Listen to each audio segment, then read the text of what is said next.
Hey there, this is Emily and Bernie from Third Place Works, where we help co-working professionals with tailored cohorts and one-on-one consulting.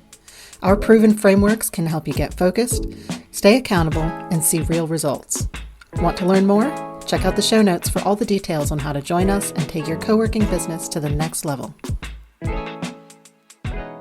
Hello, folks. It's yet another Co-working Values podcast, and in our studio today is the formidable Stephen Carrick-Davis. So, Stephen, what are you known for, and what would you like to be known for?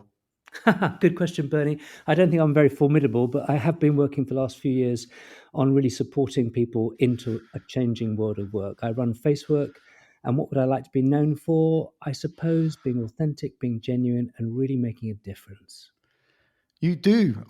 You're already known for that. You've got to think of something else to be known for, because that's happening already, in my opinion. But so, folks, I'm going to put a link in the show notes to a LinkedIn post which shows the video about the Makerspace that we're going to be talking about here. And I'm going to ask Stephen to what is this? This is what we're going to talk about, because I think the Makerspace project on 3 million different levels in London, what it's doing, who it's serving, how it came about is the bollocks. So.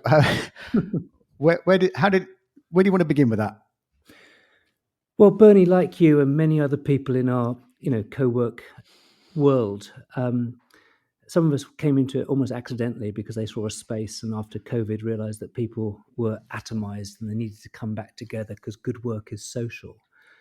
But I've also struggled with what we call these places. Co-working is fine. It has a bit of a cliche around WeWork and some of the other more sort of corporate entities. Hubs are good. We started calling our place a hub.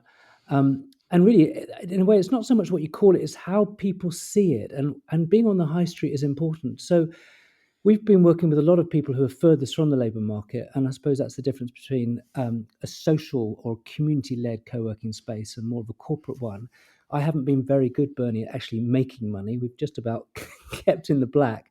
But I'm very good at raising money for social impact. And I think, as you know, that work is so foundational to change. If you get a good job, you've got a house. If you've got a good job, your kids get into the habit of seeing people work. So work is such a huge thing in our society. And I particularly have been working with refugees and those people who've come to our borough. And actually in Lewisham, we were the first borough of sanctuary. So I have really been looking at a name for helping people get into work. And I think, as we know, that the idea of applying for jobs is becoming harder and harder for anybody, really, partly because there's no job for life anymore. So we're using this phrase of making jobs, making connection, empowering people, supporting people to even make things that could potentially be sold. So I suppose that's where a convoluting response to your question, but it's a journey, Bernie. I'm not an expert, and the important thing about this project is that we're piloting for a year to pilot our approach that will make a change. As you were talking there, I don't know why, I was thinking of you standing outside that post office building near Goldsmiths University that has been abandoned for like 10 years, is it? Yeah. Well, not abandoned, but like shut down for 10 years. And I think you're very good at like making something out of something that is just like not doing anything, which is a very complicated sentence, but it's almost like you can see the possibility in the building. Yeah, I mean, Bernie, I'm not just a sort of, naive activist. I recognize the enormous pressure of all companies, whether they're big or small, making profit, building a business, sustaining a business, and making a social impact. And, I know that, for example, the Royal Mail that own that post office site are losing £1 million a week. We know how dreadful their PR and their messages are. But what I was trying to say is that for a huge company like that to leave a space that is such a landmark building on our high street, which has graffiti and a whole range of other social challenges all around it, it's just poor social responsibility. So in that case, when you saw that video, Bernie, and you can make a link to it if you want, we were trying to just say, let's have it for meanwhile use space. Because our place in South London, you're not going to get a huge regeneration by having a Pret a Manger come in or a Subway, because there's just not the footfall. If the local authority can't do it, if business can't do it, maybe social enterprises can do it. And I suppose one thing I would love to be known for is somebody who takes risks. Somebody said to me the other day, "You're a bit of an opportunist, Steve." I said, "Well, opportunities come, and those who can take on risks, manage risk, mitigate risk, are the ones who can make things happen." So what I'm saying to you, Bernie, is, you know me, I'm not an arrogant man saying it's all about me. I just know that I've had some experience in bringing about social change, and I'm hungry for more. I mean, God knows how much we need it in our societies with what's happening globally. And I want to, be the change I want to see in myself, and that often means working at an uber local level. And that's what co-working does, doesn't it, Bernie? All the 1,300 co-working spaces across London, many of them, obviously the big chains are committed to sort of people rather than places, but many of those who we've been supporting through the London Co-working Assembly and across Europe as well, the European Co-working Assembly, are because they want to see their local communities thrive, and work is such an important part of that. And if you can bring people into a co-working space, I know, and that's where the magic happens. That's where people share skills, they share experiences, they share networks. Your network is your net worth. And I suppose what my challenge is, as you and I have talked about this co-working plus idea, is how can co-working spaces do more for those people who are also excluded from the labour market or further away from the local market. We know lots of people have got mental health challenges. We know language. We know even understanding cultural issues. We know the migration crisis, and everybody's wanting to get answers for this big challenge. And instead of just thinking about homes for Ukraine or homes for Afghan people, we want jobs for Ukrainians. We want jobs for workers from Afghanistan and Syria and elsewhere. And I think part of what we can do is begin to pilot projects which could be scaled and could make more of an impact into integration. Can you say a little bit more before, and then I want to go to the high street bit, about job seeking versus job making? Because I think that applies in the scenario around your makerspace and refugee communities coming into London, but also, like, my niece is kind of thinks she's gone to university so she can get a job, and she's doing writing. And part of me, I mean, I've got to let her land before I, tell her everything I think she should be doing, and she's got to find her own path. But with writing, she's never been in a better position to make a job. Yeah. And, I know people that make a lot of money writing very well on the internet, but there's still this mentality in society, even after everything that's happened in the last 5 years, that you have to seek a job. Yeah. Well, Bernie, that's a great question. And I think the word make is such a positive, empowering word. There's some evidence by the researchers at the University of East Anglia who recently said that actually the activity in making is as profound in terms of your confidence, your self-belief, your self-esteem as it is employment. Now, obviously, you can't necessarily earn from making something unless you're particularly successful. But I have the same thing. My daughter's 28. She's making a career by being on the road as a musician. She's touring America with Jordan Rakei at the moment. Very exciting. But even my son, when he left college just during COVID, he was left to try to make something. And he walked up and down the street with his CV and trying to go into hospitality. And we know that even people who've lived in this country for many, many years, that idea of a job for life has gone. What I think in terms of your niece and my daughter and 25 odd something says that we need more shallow entry points into the world of work. Can you see that metaphor in your mind, like a swimming pool? If you throw someone in the deep end, they'll sink or swim, and some people will sink because it's such a shock and it's such a cruel world, especially if they're being paid a lot of money. You almost get your wages as a compensation. Whereas if you're able to earn money through making, it's more of a reward. And so we're using this phrase for our refugees. I felt it was so disingenuous to say to a refugee, just polish up your CV and send it off and get onto LinkedIn. What does that mean to an Afghan man who speaks Farsi or Arabic or Afghan and doesn't understand the British culture? The rejection is palpable. You get 20 or 30 even no replies to a CV that may be even moderated or inspected by an AI bot. And it's almost worthless, I feel. I mean, for those who've got higher level qualifications and are much clearer about what they want to do, of course, you've got to summarize your CV. And actually, the activity, like you talked about writing your profile, writing your story is brilliant exercise.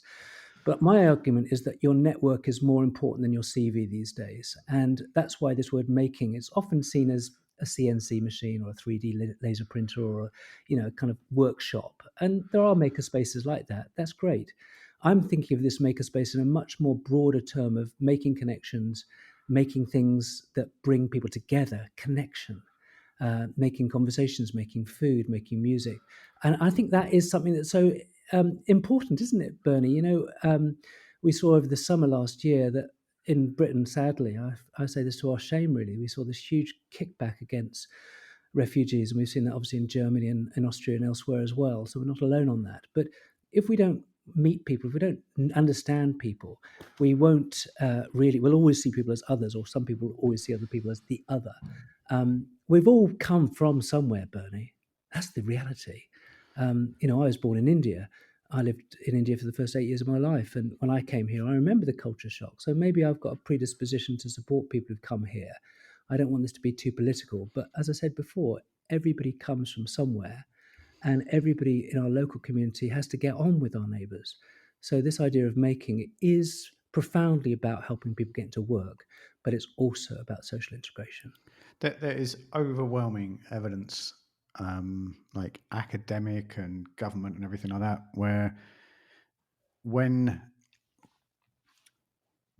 people are more connected in their neighborhoods, and this is why, a lot of our conversation around what a co-working space can be. And at the end of the show notes, every show note says like something about how, almost what I'm about to say, so I can't quote it, but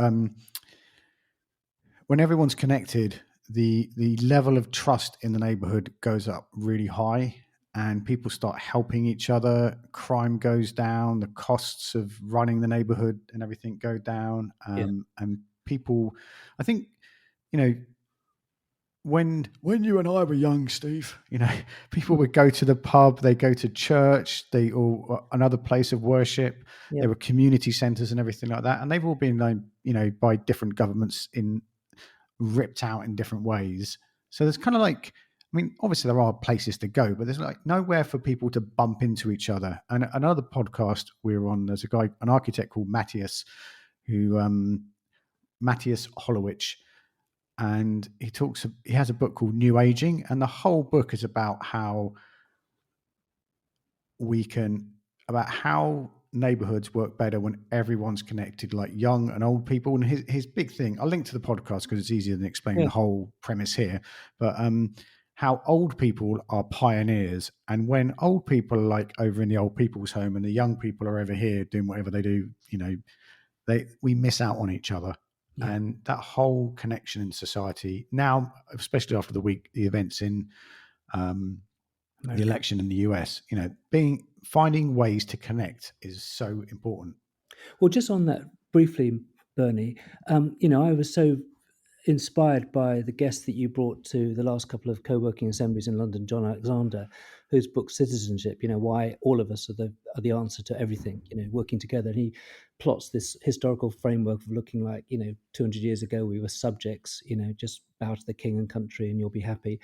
Then after the 60s, we were told that, our future lay in consumerism, just, go and buy stuff and you'll be happy, shush little people, go and buy something.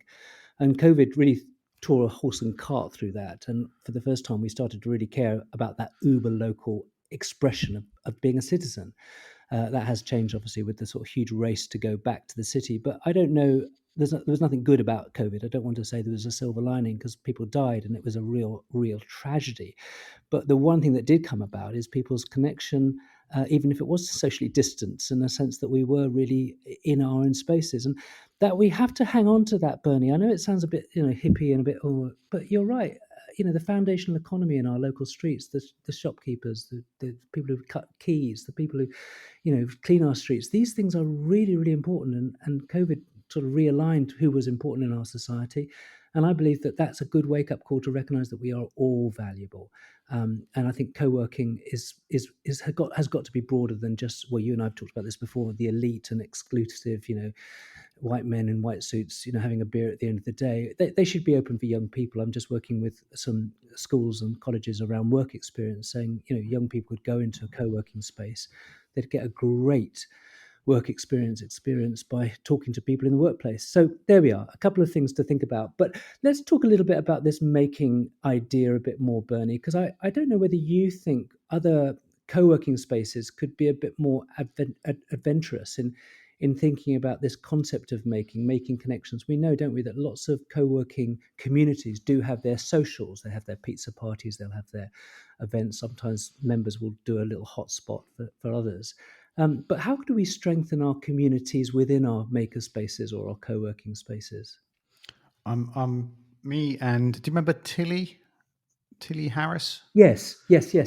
We were talking a lot about this actually this morning by coincidence. And it is, I haven't worked this out yet, folks, but like there is that kind of, we need to rent desks. And this is a conversation this is like a theme that has been around in co-working, forever, but we want to rent desks and we want to make community. And I think like a really good example, it's quite a shiny space, but like Freddie Ford, who is on the podcast before this one, has opened up Patch, which is a brand, but everywhere he goes, he like digs in, and he has the Women's Institute coming in and the Cubs coming in, and like goes out and finds someone, hunts down the streets to someone who's going to go and run the cafe who's locally.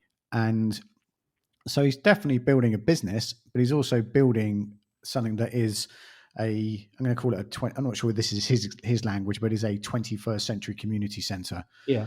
And it's a different part of the market from you, which I'm sure you appreciate, but it is possible to run a business that helps the local community connect in that way. And there's how to do that.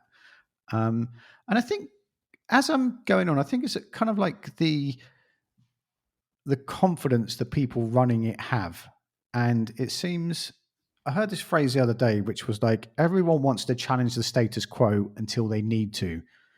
And there's so many people playing it safe in society and being like completely middle of the road. And like, I'm going to hang on to what I'm doing here. And then it's people like you and Freddie that go, and Kofi, and I could list hundreds of people, go, right, let's go over here and see what happens. There's enough. It's like that.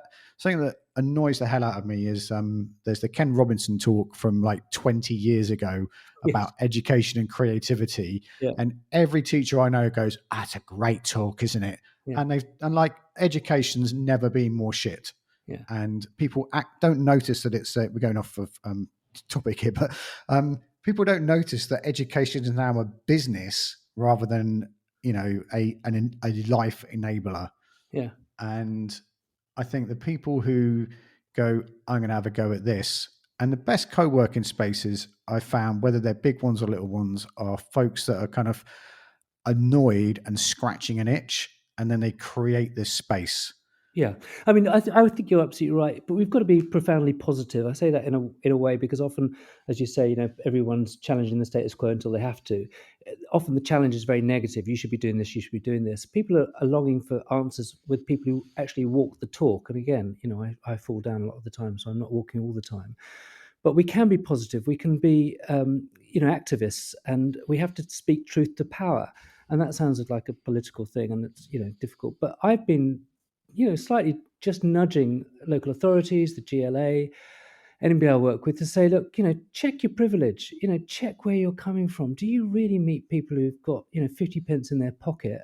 I've just paid all the refugees who've been building this makerspace with us cash. I went to the cash point and got £150 out for a day's work. That's London living wage, £13.15 an hour. And that makes a huge difference. And you can say, well, Steve, that's very neat of you. I bet you feel really good about it. I don't feel really good about it because I'm thinking of 200 people who haven't got that. But you have to, as Stephen Convoy talked about, get into your area of concern, which is the whole world, by being in your area of influence. And all of us have got an area of influence. And it's the skill of trying to grow that influence so it fills into this wider area of concern. That's almost like a picture of two circles. You can see it in your mind. I'm going to put a link in the show notes to that. Yeah, really, and I can imagine people listening to this and say, "Oh, Steve, this sounds all great," And I'm sharing my story with you, Bernie, because I think it is beginning to land, not because me, but because so many of us are disappointed with, the political systems, including the new Labour government. Bless them. I'm very anxious about Trump, but we have to recognise that's the new reality. The old thing about what would Jesus do? I'm saying what wouldn't Trump do? What would we do that would be counterculture to this idea of accepting? But there are obviously genuine and authentic and understandable fears that people have. So it's being, really astute and wise and doing what you can in your own area. And that's where I suppose I've always appreciated your support, Bernie. And you talk about other people who've been making a difference. You're making a difference really in the background, in that kind of wholesale space. Some of us in the retail space are trying things, but we had to come out of Peckham Levels recently because the company went bust. There are so many things that are outside of our control. But you've got to be resilient. You've got to be able to think strategically. You've got to be able to work in partnership. And, there's a lovely guy called Henri Nouwen who used to be a Catholic theologian. And he said, fundraising is the absolute opposite of coercing people to give you and begging and making people feel guilty. It's saying, I've got an idea and an opportunity that's so exciting. I want to give you an opportunity to be part of it. And you suddenly go to these local authorities and say, what's your problem? I think we're doing something that could help you. Not we've got the ideas, we've got the solutions, we've got the space, give us money. How arrogant is that? It's really building relationships. And that's, I suppose, one of the 21st century soft skills that we all need to do. Read people, listen to people, take risks, find soulmates. Lots of times I've only done it because I've had people who've been silly enough to follow me and work with me. And that you build a team around you, don't you, Bernie? We are going to link to your podcast you did with Jose maybe a couple of years ago now with the Space Spring folks and Helga. Before we disappear, can you say one of the themes is this being on the high street, and a lot of the people in the co-working industry, I think, are doing like really good stuff. Is like finding a way to get on the high street. And why do you want to do that? I mean, I'm sort of feeding you the question here. Bernie, Sorry, but I don't know if I do want to do it because I woke up in the middle of the night last night just feeling absolutely scared spitless. I just suddenly thought, shit, people are going to knock on my door and say, what is this? There's also lots of people who are streetwalkers, if you like. And in this little video I did, I said we have to be accessible. That's almost as important as being affordable in my mind. And a high street does show levelling up, if you like. It shows change. One of the reasons why I got this modest grant for this Makerspace was that I said, our part of South London was so tired and so desperate. It's only living off Deliveroo. I talked to all the restaurants down there. They don't have any footfall. They're just running their business on evening deliveries, which is great. They might as well just be, what they call dark kitchens or ghost kitchens. So I think being on the high street is good because it also helps people to see the change. So this frontage of this old pharmacy we've got, and it's only 60 square meters, mate. It's not huge, although the space behind it is 5,000 square meters. That's another story. Maybe if we get the proof of concept, we'll get a funder to help us do a much bigger space with affordable workspace and affordable event space. But that's another thing.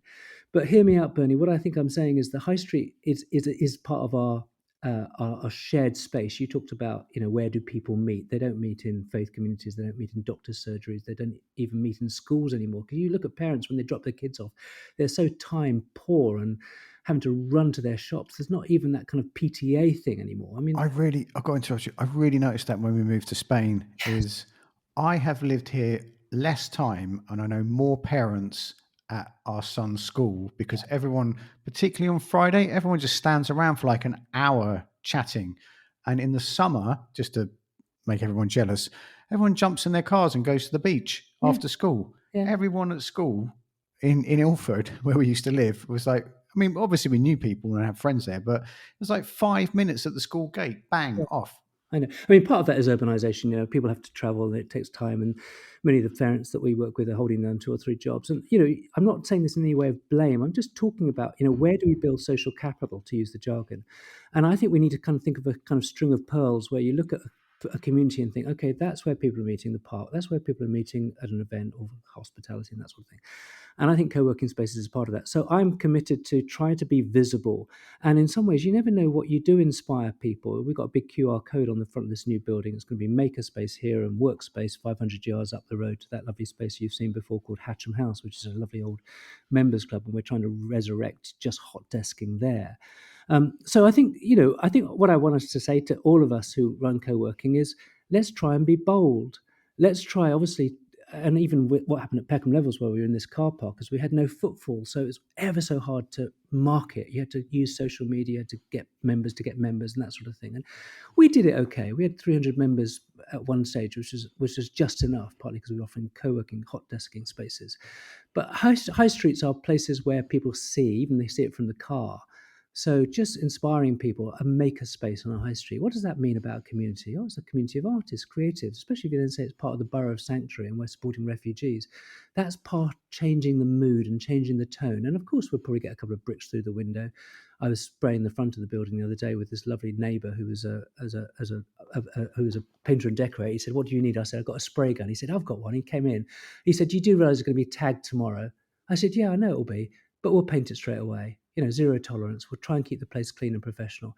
And you have to, it might be a bit naive. I'll probably come on the phone next time to you, Bernie, and say it's just a disaster. It's getting vandalized all the time. But, just living in hope, finding people who can support you. And the last thing I'd say is that, you know what a magpie is. A magpie flies around and nicks bits of silver or bits of gold or bits of silver from different nests. I want people to do that with my project. Fly around, nick a few ideas from Steve, nick a few, I do all the same. There's nothing much original these days. And let's support each other and encourage each other. I'll love to write an evaluation report on this 1 year's pilot where we can do this and tell people it's worked or it hasn't worked. And do you know what, Bernie? If I haven't worked, then I've saved other people from trying the same thing. So, we learn so much through failure and mistakes as much as success. And I think that's the way to hold this lightly. We're in new territory. We're trying new things. No one has any answers to the migration crisis. No one has many answers to the lack of really good quality jobs and good jobs. We're trying something. If it works, I'm really happy to share it and happy to be supported and encouraged by anybody who's got a moment to look at my stuff and say, "Go for it, boy. There's hope there yet." Still like an artist. Where can we find you online, Steve? Because we're going to link to everything in the show notes there. There's going to be a video to the Makerspace. And where's the best place to connect to you and follow everything that's going on with you and the whole crew at FaceWork? Well, we managed to get the .work domain name, so it's face.work is our website, and you can obviously see me on Stephen Carrick-Davis. Wow, LinkedIn. face.work. Face.work/maker, face.work/change makers. We run a social entrepreneurship program. Face.work, FaceWork Ukraine. We've worked with 170 Ukrainians in Lewisham last year and in Southwark. Face.work Futures, working with Afghan, Syrian refugees. Face.work Spaces, our hot desking and workspace. And Face.work Reset, which is refugees equipped to scale employability training. And that's the one last shout out I'd say. If anybody listening to working with local authority, you mentioned Dale Thompson earlier, who has worked in lots of local authorities. Local authorities have a duty of care to refugees. If they can give us a placement for 300 hours, they come to us, we'll show them and shadow them in our employment training work and setting up co-working spaces, put them on a 12-week, hopefully accredited navigator employment training program so that they can also help their refugees, their peers, if you like, get into work. And then they can go back to their local authorities and support their local authorities. That's a smart way of scaling, isn't it? It's not about FaceWork taking over places and getting, overwhelmed, but actually helping local authorities do what they should be doing by working with those people with lived experience. Bernie, that's not rocket science. Those people got Helena, who came from Ukraine, she started using Telegram. I hadn't even logged on to Telegram. I didn't know what Telegram was. We now live stream all our training using Instagram and Facebook and YouTube. These are the smart rules that people who've got that lived experience on migration understand. Let's empower them to also be part of the solution. Beautiful. Enablement. Ladies and gentlemen, thank you for your time and attention today. We're very proud of our show notes, as I say every episode. And there's also a link to the LinkedIn co-working group that was started in 2007, and this week we passed our 8,000th member. So there's a lot of people in that LinkedIn group, and probably about 850 people pop in and say hello. And we're constantly looking for stories for people to go in there and share what they're doing in their local co-working space and in their local community. And it's a great place to share what's happening, what you're working on, and even better, ask questions, because like all that connection and collaboration is really, really good. As we post this, a lot of you will be in Sofia for Co-working Europe, and there's stuff about the bike tours in there, and Matthias's retreat at his co-living space. So go and check all of that out. And Brilliant. whatever you do, be careful out there. It is a jungle. But Bernie, just before you go, and you better not edit this out, can I just give you a big shout out? Because I know that you interview other people, but without you, a lot of us wouldn't have that network. And I just want to honour you and recognise the work that you're doing, often, on a freelance basis or just on a gift basis. And we appreciate Bernie. Thank you. Thank you very much. I'm going to well up now. Okay. Take care, folks. Bye. Is that okay?